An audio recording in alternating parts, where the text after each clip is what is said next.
स्वागत है। आज हमारे सामने जो दस्तावेज है ना, सच कहूं तो शुरुआत में मुझे लगा कि ये इतिहास का कोई आम सा पर्चा होगा। हाँ, अक्सर ऐसे दस्तावेज देखकर यही लगता है कि बस कुछ सवाल जवाब होंगे। बिल्कुल। मतलब ये 1855 के ऐतिहासिक संथाल हुल पर आधारित 50 महत्वपूर्ण बहुविकल्पीय प्रश्नों यानी एमसीक्यू का एक संग्रह है। पर जैसे जैसे मैंने इन सवालों के जवाबों की पढ़ते खोली, मुझे समझ आया कि ये महज कोई क्विज नहीं है। सही कहा, इसमें एक पूरी कहानी है। एक बहुत ही रोंगटे खड़े कर देने वाली कहानी। तो आज का हमारा जो मिशन है ना, वो इन 50 सवालों को एक एक करके पढ़ना बिल्कुल नहीं है, बल्कि इन बिखरे हुए तथ्यों को जोड़कर उस जीवंत ऐतिहासिक कहानी को समझना है जो झारखंड की मिट्टी में रची बसी है। पेज में दर्ज तथ्यों को एक साथ रखकर देखते हैं तो ये स्पष्ट हो जाता है कि 1855 का ये जो हुल था, ये ब्रिटिश संरचनात्मक हिंसा के खिलाफ भारत का पहला सबसे सुव्यवस्थित और संगठित किसान आदिवासी प्रतिरोध था। हाँ, मतलब ये कोई रातों रात भड़का हुआ स्थानीय दंगा नहीं था। बिल्कुल नहीं। ये सिर्फ हथियारों की लड़ाई कभी थी ही नहीं। ये तो जल, जंगल, जमीन और आदिवासी स्वायत्तता को बचाने का एक ऐसा आंदोलन था जिसकी गूंज ने औपनिवेशिक सत्ता की नींव तक हिला दी थी। आज के इस विश्लेषण में हम यही समझेंगे कि कैसे एक बेहद शांत और घुमंतू समाज को इतना मजबूर कर दिया गया, क्यों उन्हें एक संपूर्ण क्रांति का रास्ता चुनना पड़ा। तो चलिए इस पूरी कहानी की जड़ को समझने के लिए दस्तावेज के शुरुआती सवालों पर गौर करते हैं। इन तथ्यों से एक बहुत ही हैरान करने वाली बात पता चलती है। संथाल जनजाति मूल रूप से उस जगह की निवासी थी ही नहीं जिसे आज हम संथाल परगना कहते हैं। हाँ, वो मुख्य रूप से छोटा नागपुर पठार के घुमंतू लोग थे जो जंगलों के साथ पूरा तालमेल बिठाकर अपना जीवन जीते थे। पर फिर ब्रिटिश ईस्ट इंडिया कंपनी की विस्तारवादी नीतियां आईं। अपनी जमीन कब्जाने की भूख के चलते अंग्रेजों ने संथालों को छोटा नागपुर से विस्थापित कर दिया और फिर साल 1832 में एक बहुत ही सोची समझी रणनीति के तहत साहिबगंज, गोड्डा और दुमका के इलाकों को मिलाकर राजमहल की पहाड़ियों के पास एक नए कृत्रिम क्षेत्र का सीमांकन किया गया, जिसे दामिनी कोह नाम दिया गया। बिल्कुल, दामिनी कोह। संथालों को यहाँ लाकर बसाया गया ताकि वे जंगलों को साफ करें और खेती करें। और यहीं पर ब्रिटिश साम्राज्य की सबसे बड़ी चाल छिपी हुई थी। दस्तावेज के तथ्य इस बात की पूरी तरह पुष्टि करते हैं कि अंग्रेजों ने इस दामिनी कोह का निर्माण किसी परोपकार या संथालों के पुनर्वास के लिए नहीं किया था। उनका असली और एकमात्र उद्देश्य था राजस्व यानी रेवेन्यू। क्योंकि घुमंतू लोगों से टैक्स वसूलना मुश्किल होता है। एकदम सही। ब्रिटिश प्रशासन चाहता था कि संथाल एक जगह टिक कर रहें, जंगलों को उपजाऊ खेतों में बदलें और स्थायी कृषक बन जाएं। और एक बार जब वे स्थायी रूप से खेती करने लगे तो उन पर भारी भरकम भू राजस्व थोप दिया गया। ये एक ऐसा जाल था जिसमें संथाल बहुत बुरी तरह फंस लिया गए थे। और यहीं से उनके ऊपर एक तिहरे बोझ की शुरुआत हुई है ना। हाँ, ये तिहरा बोझ था। जमींदार, साहूकार और भ्रष्ट पुलिस तंत्र का एक बहुत ही खतरनाक गठजोड़। इस गठजोड़ ने तो संथालों की जिंदगी को नरकी बना दिया था। दस्तावेज के सवालों में एक बहुत ही महत्वपूर्ण शब्द बार बार उभर कर आता है, दिकू। ये शब्द संथालों द्वारा उन बाहरी लोगों के लिए इस्तेमाल किया जाता था जो उनका शोषण कर रहे थे। जिसमें जमींदार थे जो मनमाना लगान वसूलते थे, साहूकार थे जो अनगिनत ब्याज लगाते थे, और वो भ्रष्ट पुलिस वाले जो हमेशा इन दिकुओं का ही साथ देते थे। इन बाहरी शोषणकर्ताओं ने संथालों की जो सदियों पुरानी पारंपरिक मांझी परगनाइट व्यवस्था थी, जो उनके समाज को बहुत ही शांतिपूर्ण तरीके से चलाती थी, उसे पूरी तरह नष्ट कर दिया। इस शोषण की गहराई को समझने के लिए दस्तावेज में दर्ज दो बहुत ही दर्दनाक प्रथाओं का जिक्र करना बहुत आवश्यक है। ये प्रथाएं थी कामयोती और हरवाही। ये सिर्फ प्रथाएं नहीं थी, बल्कि कानूनी रूप से थोपी गई गुलामी थी। ये सच में बहुत अमानवीय था। बिल्कुल। कामयोती प्रथा के तहत अगर किसी संथाल को थोड़ी सी भी रकम कर्ज के रूप में लेनी पड़ती थी तो वो और उसका पूरा परिवार उस साहूकार के यहाँ तब तक बंधुआ मजदूर बन जाता था जब तक कि मूलधन और उसका बेहिसाब ब्याज चुकता ना हो जाए। और क्योंकि ब्याज की दरें इतनी भयानक होती थी, ये कर्ज कभी खत्म ही नहीं होता था। मतलब पीढ़ियां दर पीढ़ियां बंधुआ मजदूरी में झोंक दी जाती थीं। ये सोचना ही रोंगटे खड़े कर देता है कि एक आजाद समाज को किस तरह कर्ज के जाल में फंसाकर गुलाम बनाया जा रहा था। और ये जो हरवाही प्रथा थी, वो तो इससे भी भयानक जान पड़ती है। हाँ, हरवाही के तहत ऋण के बदले संथालों को साहूकारों के खेतों की मुफ्त में जुताई करनी पड़ती थी और उनकी व्यक्तिगत सेवा करनी होती थी। मतलब संथाल अपनी ही जमीन पर, जिसे उन्होंने खुद अपने हाथों से जंगल काट कर खेती लायक बनाया था, उसी जमीन पर वे बाहरी लोगों के गुलाम बनकर रह गए थे। जब ये आर्थिक, सामाजिक और मानसिक प्रताड़ना बर्दाश्त के बाहर हो गई, तब जाकर जन्म हुआ हुल का। यहाँ हुल शब्द के अर्थ पर थोड़ा रुकना चाहिए। संथाली भाषा में हुल का मतलब सिर्फ कोई स्थानीय दंगा, धरना या विरोध प्रदर्शन नहीं है। हुल का शाब्दिक और भावनात्मक अर्थ है एक पूर्ण क्रांति, एक सामूहिक ललकार, एक ऐसा विद्रोह है जो पूरे सिस्टम को उखाड़ फेंकने का मादा रखता हो। बिल्कुल। ये कोई अचानक भड़की हुई हिंसा नहीं थी, बल्कि दशकों से चले आ रहे शोषण के खिलाफ एक बहुत ही सोच समझकर उठाया गया कदम था। और जब इतने बड़े विद्रोह की बात होती है तो उसका नेतृत्व भी उतना ही असाधारण होना चाहिए। इन 50 सवालों की लिस्ट में जो नेतृत्व का ढांचा सामने आता है वो सच में चकित करने वाला है। इतिहास में मुर्मू परिवार का जिक्र बहुत प्रमुखता से आता है। चुन्नी मांझी नाम के एक प्रतिष्ठित संथाल के 4 बेटे थे जिन्होंने इस क्रांति की कमान संभाली। और इन चारों भाइयों के जन्म के वर्ष भी दस्तावेज में स्पष्ट रूप से दिए गए हैं। सबसे बड़े सिद्धू, जिनका जन्म 1815 में हुआ, फिर कानू 1820 में, चांद 1825 में और सबसे छोटे भैरव 1835 में। इन चारों ने मिलकर जिस तरह से लोगों को जोड़ा वो सच में अद्भुत है। सबसे दिलचस्प बात यह है कि मुर्मू भाइयों का यह नेतृत्व किसी तानाशाही या राजशाही जैसा बिल्कुल नहीं था। ये परिवार आधारित होने के बावजूद पूरी तरह से सामूहिक और लोकतांत्रिक था। इसका सबसे बड़ा और ऐतिहासिक प्रमाण है 30 जून 1855 की वो विशाल सभा, भगनीडीह वाली सभा। हाँ, भगनीडीह में हुई सभा में लगभग 10,000 संथाल इकट्ठा हुए थे।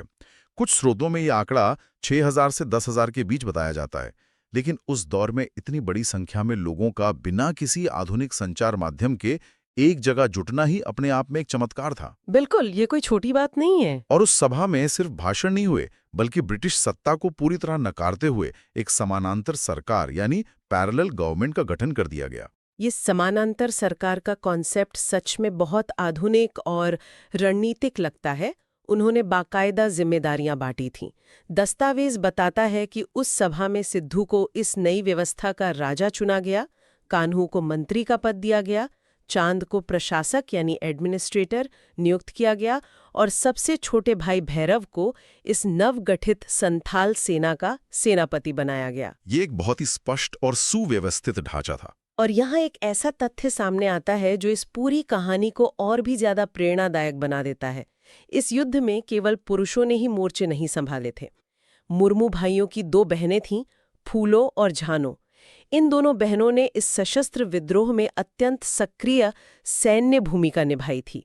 इसके अलावा सिद्धू की पत्नी सुमी ने भी इस पूरे संघर्ष में विद्रोहियों का पूरा साथ दिया। ये इस बात का बहुत बड़ा सबूत है कि संथाल समाज कितना समावेशी था। ये लड़ाई सिर्फ पुरुषों की नहीं थी, बल्कि इसमें नारी शक्ति भी कंधे से कंधा मिलाकर ब्रिटिश तोपों का सामना कर रही थी। और इस समावेशिता के साथ साथ उनकी संगठनात्मक एकता भी देखने लायक थी।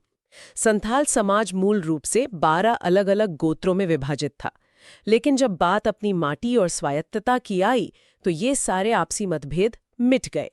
भगनीडीह की उसी ऐतिहासिक सभा में सिद्धू मुर्मू ने एक ऐसा नारा दिया जो आज भी गूंजता है, करो या मरो, अंग्रेजों हमारी माटी छोड़ो। ये सिर्फ एक नारा नहीं था, बल्कि एक स्पष्ट नीति थी।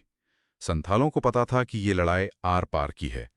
इस एक नारे ने पूरे समाज को एक सूत्र में पिरो दिया और विद्रोह की एक ऐसी संगठनात्मक शक्ति पैदा की जिसने अंग्रेजों की रातों की नींद उड़ा दी। तो समानांतर सरकार बन गई, सेनापति नियुक्त हो गए और युद्ध का बिगुल बज गया। लेकिन जरा इस रणभूमि के विस्तार और उसके हालात पर गौर करते हैं। मुर्मू भाइयों के आह्वान पर लगभग 50,000 से 60,000 संथाल युद्ध के मैदान में उतर आए थे। एक बहुत ही विशाल सेना। लेकिन उनके हथियार क्या थे? पारंपरिक तीर कमान और कुल्हाड़ियां। और सामने कौन था? दुनिया की सबसे आधुनिक ब्रिटिश सेना, जिसके पास बारूद, तोपें और आधुनिक बंदूकें थीं। कागज पर देखा जाए तो ये कोई मुकाबला ही नहीं था। ऐसा लग रहा था जैसे ये लड़ाई कुछ ही घंटों में खत्म हो जाएगी। लेकिन ऐसा हुआ नहीं, क्योंकि संथानों ने अपनी कमजोरी को अपनी सबसे बड़ी ताकत में बदल दिया। उन्हें पता था कि वे खुले मैदान में ब्रिटिश तोपों का सामना नहीं कर सकते, इसलिए उन्होंने अपने भौगोलिक ज्ञान का इस्तेमाल किया। वे इन जंगलों और पहाड़ियों के चप्पे चप्पे से वाकिफ थे। उन्होंने गुरेला युद्ध नीति अपना ली। बिल्कुल, गुरिल्ला युद्ध नीति, छिपकर वार करना, रसद के रास्ते काटना और अचानक हमला करके जंगलों में गायब हो जाना। इस रणनीति ने ब्रिटिश सेना को पनगु बना दिया। इसका सबसे बड़ा और ऐतिहासिक सबूत जुलाई 1855 की वो घटना है जब ब्रिटिश कमांडर मेजर बरोज को संथालों का सामना करने भेजा गया। आधुनिक सेना टिक नहीं पाई और उन्हें संथालों के हाथों एक बेहद अपमानजनक हार का सामना करना पड़ा। ये ब्रिटिश साम्राज्य के अहंकार पर एक बहुत बड़ा तमाचा था। और ये खबर जंगल की आग की तरह फैल गई। इस जीत ने ये साबित कर दिया कि अंग्रेज अजेय नहीं है। इसके बाद ये विद्रोह केवल दामेने कोह यानी भागलपुर से राजमहल तक ही सीमित नहीं रहा। सही कहा। इस विद्रोह का फैलाव बहुत तेजी से हुआ। हजारीबाग क्षेत्र में लुबिया मांझी और बेस मांझी जैसे स्थानीय नेताओं ने इस क्रांति की मशाल को आगे बढ़ाया। वहीं दूसरी तरफ बीरभूम के इलाके में गौरा मांझी के नेतृत्व में संथालों ने ब्रिटिश सत्ता की ईंट से ईंट बजा दी। यह अब एक क्षेत्रीय दंगे से एक व्यापक युद्ध में बदल चुका था। लेकिन हर आज़ादी और हर प्रतिरोध की एक बहुत भारी कीमत होती है, और इस मामले में ये कीमत सच में रुला देने वाली थी। जब ब्रिटिश साम्राज्य का अहंकार टूटा तो उन्होंने अपनी पूरी क्रूरता के साथ पलटवार किया। हाँ, दमन का वो दौर बहुत ही भयानक था। दस्तावेज के आंकड़े बताते हैं कि इस भीषण और असमान संघर्ष में 15,000 से अधिक संथालों ने अपनी जान गंवाई, वे बहुत शहीद हो गए। लेकिन पीछे नहीं हटे। अंग्रेजों ने अपना खौफ कायम करने के लिए 10,000 से अधिक संथाल गांवों को पूरी तरह से जलाकर खाक कर दिया। ये एक भयानक नरसंहार था। इसी अभूतपूर्व शहादत और अदम्य साहस की याद में आज भी हर साल 30 जून को पूरे सम्मान के साथ हुल दिवस मनाया जाता है। इस क्रूर दमन के पीछे ब्रिटिश प्रशासन का जो खौफ था, उसे समझना भी बहुत दिलचस्प है। मेजर बरोज की हार और उसके बाद जनरल लॉयड की विफलता ने अंग्रेजों को यह बता दिया था कि ये कोई मामूली विद्रोह नहीं है। उनके खौफ का स्तर इसी बात से आंका जा सकता है कि ब्रिटिश सरकार ने सिद्धू कानू और अन्य प्रमुख विद्रोही नेताओं को जिंदा या मुर्दा पकड़ने के लिए उस दौर में 10,000 रुपए का भारी भरकम इनाम रखा था। 1855 में 10,000 रुपए का इनाम, ये आंकड़ा सच में चकरा देने वाला है। अगर आज के हिसाब से इसकी तुलना की जाए तो ये करोड़ों रुपयों से भी कहीं ज्यादा होगा। एक साम्राज्य जो दुनिया पर राज कर रहा था, वो जंगलों में रहने वाले इन 4 भाइयों से इतना घबरा गया था कि उसने अपनी तिजोरियां खोल दी थीं। और जब इनाम से भी काम नहीं चला, तब दमन के एक नए और बेहद क्रूर चरण की शुरुआत हुई। इस चरण का नेतृत्व कैप्टन अलेक्जेंडर थॉमसन और रीड की तिकड़ी ने किया। इसमें कैप्टन अलेक्जेंडर की भूमिका सबसे प्रमुख रही। इसी खौफ और दमन का एक बहुत ही दिलचस्प और अजीबोगरीब वाकया दस्तावेज में दर्ज है। पाकुड़ नाम की जगह पर अंग्रेजों ने एक विशेष टावर बनवाया था जिसे मार्शलो टावर कहा जाता है। ये मार्शलो टावर संथालों की ताकत का एक जीता जागता प्रतीक है। ब्रिटिश सेना के पास बंदूकें होने के बावजूद वे संथालों के तीरों से इतना खौफ खाते थे कि उन्हें बचाव के लिए ये विशेष रक्षात्मक किला बनाना पड़ा। इस टावर की खासियत ये थी कि इसमें बहुत छोटी छोटी खिड़कियां बनाई गई थीं, ताकि वो अंदर से सुरक्षित रहकर गोलियां चला सकें। बिल्कुल, इन खिड़कियों का मकसद यही था कि ब्रिटिश सैनिक टावर के अंदर सुरक्षित छिपकर बाहर गोलियां चला सकें और संथालों के अचूक तीरों से बच सकें। ये टावर इस बात का ऐतिहासिक सबूत है कि संथालों की युद्ध कला कितनी मारक थी। इसी बीच एक और बड़ी घटना घटी। विद्रोह की शुरुआत में ही आर्थिक शोषण और पुलिस के अत्याचारों के सबसे बड़े प्रतीक माने जाने वाले दरोगा प्रताप नारायण की हत्या कर दी गई। इस घटना ने पूरे प्रशासनिक तंत्र को हिलाकर रख दिया था। एकदम। इसके बाद अंग्रेजों ने तय किया कि अब इस हुल को किसी भी कीमत पर कुचलना होगा। इसी रणनीति के तहत 10 नवंबर 1855 को पूरे प्रभावित क्षेत्र में मार्शल लॉ लागू कर दिया गया। सेना को खुली छूट दे दी गई। मार्शल लॉ लागू होने के बाद दमन अपने चरम पर पहुंच गया। अंततः संसाधनों की भारी कमी और इतने बड़े सैन्य बल के सामने संथालों को पीछे हटना ही पड़ा। दिसंबर 1855 में सिद्धू को गिरफ्तार कर लिया गया और कुछ महीनों बाद फरवरी 1856 में कान्हू भी पकड़े गए। लेकिन यहां अंग्रेजों ने जो किया वो उनकी मनोवैज्ञानिक रणनीति का बहुत बड़ा हिस्सा था। उन्होंने सिद्धू और कान्हू को कहीं और नहीं बल्कि उन्हीं के गांव भगनीडीह में ले जाकर फांसी दी। अपने ही गांव में फांसी। ये सिर्फ एक सजा नहीं थी। बिल्कुल नहीं। ये एक बहुत ही सोची समझी और क्रूर प्रतीकात्मक कार्रवाई थी। अंग्रेज ये स्पष्ट संदेश देना चाहते थे कि जिस जमीन से, जिस गांव से ये हुल शुरू हुआ था, वहीं पर इसके नेतृत्व को खत्म कर दिया गया है। वे संथालों के दिलों में ऐसा मनोवैज्ञानिक डर बैठाना चाहते थे कि भविष्य में कोई भी ब्रिटिश सत्ता के खिलाफ आंख उठाने की हिम्मत न कर सके। तो क्या अंग्रेज अपने इस मकसद में कामयाब हो गए? क्या 15,000 से ज्यादा संथालों की शहादत और 10,000 गांव के जलने के बाद ये हुल पूरी तरह विफल हो गया? जब इन 50 सवालों के अंतिम हिस्से को हम पढ़ते हैं तो इसका बहुत स्पष्ट उत्तर मिलता है, नहीं, ये हुल बिल्कुल भी विफल नहीं हुआ था। सैन्य रूप से भले ही उस वक्त के लिए विद्रोह को दबा दिया गया हो, लेकिन इस हुल ने वो कर दिखाया जो कोई और नहीं कर पाया था। इसने शक्तिशाली ब्रिटिश साम्राज्य को अपनी नीतियां बदलने पर मजबूर कर दिया। और यही इस हुल की सबसे बड़ी और ऐतिहासिक विजय है। ब्रिटिश प्रशासन को ये बहुत अच्छी तरह समझ आ गया था कि वे इन आदिवासियों पर केवल हथियारों के दम पर राज नहीं कर सकते। उन्हें यह एहसास हो गया था कि अगर जमीन की लूट खसोट की नीतियां ऐसी रहीं तो एक और हुल को भड़कने में देर नहीं लगेगी। इसी के परिणाम स्वरूप इस विद्रोह के बाद एक बहुत ही क्रांतिकारी कानूनी बदलाव हुआ। 1876 में संथाल परगना काश्तकारी अधिनियम यानी एसपीटी एक्ट पारित किया गया। ये कोई मामूली कानून नहीं था, ये आदिवासियों की जमीन के लिए एक बहुत मजबूत कानूनी ढाल था। इस एक्ट ने गैर आदिवासियों को आदिवासी जमीन के हस्तांतरण पर सख्त रोक लगा दी। ये सच में एक बहुत बड़ी जीत थी।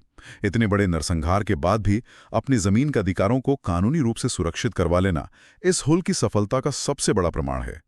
इसके साथ ही संथाल परगना को एक नॉन रेगुलेशन डिस्ट्रिक्ट का दर्जा दिया गया और एशली ईडन को वहां का पहला उपायुक्त बनाया गया। दस्तावेज में 1856 के यूल नियम का भी जिक्र है, जो इसी प्रशासनिक सुधार का अहम हिस्सा था। यूल नियम का लागू होना भी बहुत मायने रखता है।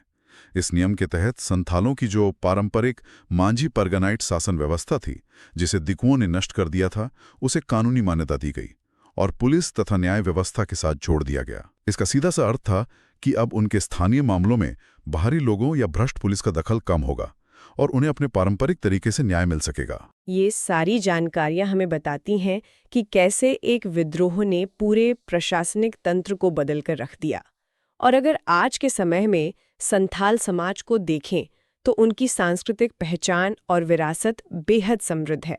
जनसांख्यिकी के अनुसार गोंड और भील के बाद संथाल आज भारत की तीसरी सबसे बड़ी अनुसूचित जनजाति है। सांस्कृतिक रूप से भी इन्होंने अपनी एक अलग और मजबूत पहचान कायम रखी है। दस्तावेज में एक बेहद रोचक तथ्य दिया गया है कि पंडित रघुनाथ मुर्मू ने संथालों के लिए एक विशिष्ट लिपि का विकास किया था, जिसे ओलचीकी कहा जाता है। अपनी खुद की लिपि होना किसी भी भाषा और संस्कृति के लिए बहुत गौरव की बात है, और इसी का परिणाम है कि 92वें संविधान संशोधन के द्वारा संथाली भाषा को भारत के संविधान की 8वीं अनुसूची में शामिल किया गया है। उनकी संस्कृति का एक और बहुत ही खूबसूरत पहलू है उनका प्रकृति के प्रति गहरा प्रेम। वे प्रकृति के सच्चे पूजक हैं। वे पवित्र उपवनों की पूजा करते हैं, जो पर्यावरण संरक्षण का एक बेहतरीन पारंपरिक तरीका है। इसके अलावा उनके जो पारंपरिक घर होते हैं, जिन्हें ओलाह कहा जाता है, वे अपनी साफ सफाई और बाहरी दीवारों पर बने सुंदर पारंपरिक चित्रों के लिए जाने जाते हैं। यह सब ये साबित करता है कि इतने भीषण दमन और ऐतिहासिक उथल-पुथल के बावजूद संथालों ने अपनी जड़ों, अपनी भाषा और अपनी संस्कृति को न केवल बचाकर रखा, बल्कि उसे आज भी जीवंत बनाए रखा है। इन 50 सवालों के सफर ने इतिहास के एक ऐसे पन्ने को हमारे सामने खोलकर रख दिया है जिसे बार बार पढ़ा जाना चाहिए। इस पूरी गहन चर्चा को समेटते हुए यह साफ हो जाता है कि 1855 का संथाल हुल सिर्फ एक ऐतिहासिक घटना नहीं है। यह आदिवासी चेतना और स्वाभिमान का एक ऐसा प्रज्वलित स्तंभ है जो हमें बताता है कि जब जड़, जंगल और जमीन पर खतरा आता है तो एक संगठित प्रतिरोध दुनिया के सबसे शक्तिशाली कानूनों और साम्राज्यों को भी घुटने टेकने पर मजबूर कर सकता है। और ये प्रतिरोध आने वाली कई पीढ़ियों के लिए एक प्रेरणा बन गया। बिल्कुल। और अब इस चर्चा के अंत में इन सारे ऐतिहासिक तथ्यों से एक बहुत ही गहरा विचार निकलकर सामने आता है, जो हमारे आज के समय से भी जुड़ा है। श्रोताओं के लिए ये एक सोचने वाली बात है।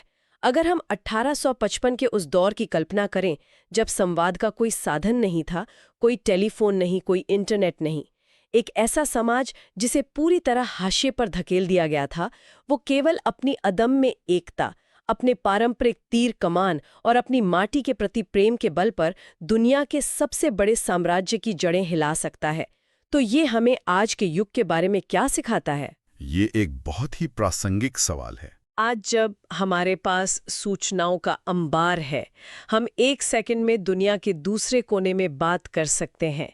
क्या हम अन्याय के खिलाफ उस स्तर की सामूहिक एकजुटता, उस निस्वार्थ संकल्प की कल्पना कर सकते हैं? क्या हमारे भीतर वो आग बाकी है जो 1855 में उन 10,000 संथालों के भीतर थी? ये एक ऐसा सवाल है जो इस ऐतिहासिक दस्तावेज से निकलकर सीधे हमारे आज के समाज से टकराता है। इस पर विचार जरूर होना चाहिए। इसी सवाल के साथ इस विस्तृत विश्लेषण को यहीं विराम देते हैं। इस ऐतिहासिक हूल और इसके नायकों के बारे में अपने स्तर पर और अधिक शोध करने और जानने का प्रयास जरूर किया जाना